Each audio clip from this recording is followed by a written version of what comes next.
Shields is directing a production of Ain't Misbehavin at the Crossroads Theatre Company in New Brunswick, but he still managed to get up early and come in and visit with us this morning. Appreciating that so much. How are you? I'm doing very well. Namaste, Pat. Namaste to you, yes, my indeed. friend. I'm glad to be here. Thank you. So good to have you here. So, literally a living legend. I know it sounds so overplayed, but it truly is. I mean, I'm a living legend? Yes, you are, my dear. You've been honored as such. I'll take it. I'm aware. Yes, indeed. I mean, I remember seeing you in the Wiz back in 1975. Right? Yeah. With Stephanie Mills and Hinton Battle. That's right. Some relation, I hope.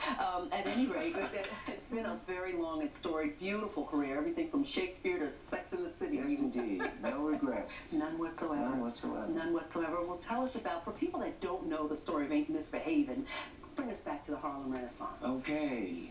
Harlem Renaissance, Fat Swallow, one of the innovators of jazz, which is America's gift to the world. Jazz is America's version of classical music. It also is unmistakably proof that African Americans have contributed something indelible to world culture. Fat Swallow is one of the innovators of what we call stride piano. Stride piano was a word invented in the 1950s to describe how a pianist sits down at the piano and with his left hand he plays bass chords just before middle C, and then with his right hand he tickles the melodies. So it looks as if the hand is striding across the piano. Fats Waller, who is probably best known for Honeysuckle Rose, in 1977, the Manhattan Theatre Club innovated a Broadway musical based on his very brief but genius life. He died at the age of 39.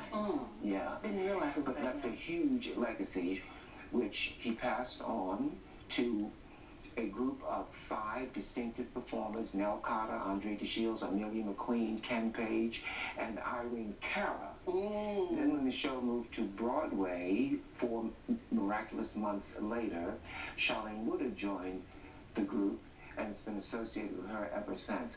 Now I get this great opportunity to pass the mantle, and that's what performing arts is all about. Sure is. You know, once it fills you, then you pass it on to a new generation, and the 5 people working with us weren't even born. I was about to say. Weren't even born when we were doing the show. So as a director, how do you instill in them the importance of this legacy and what they're carrying on? Because you're not going to direct it anymore, from what I understand, after this, right? Well, this is a kind of farewell. Letting go. Yeah, letting go, so that I can move on to other things.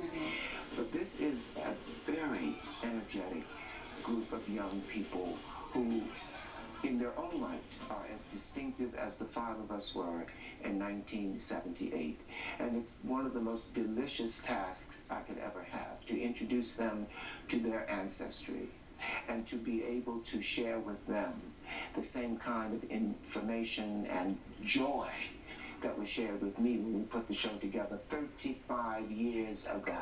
So this is Ain't Misbehavin' for a 21st century generation. Well, we sure appreciate you bringing it to us. Andre DeShields, again, it was so great to have you here in Studio 7E.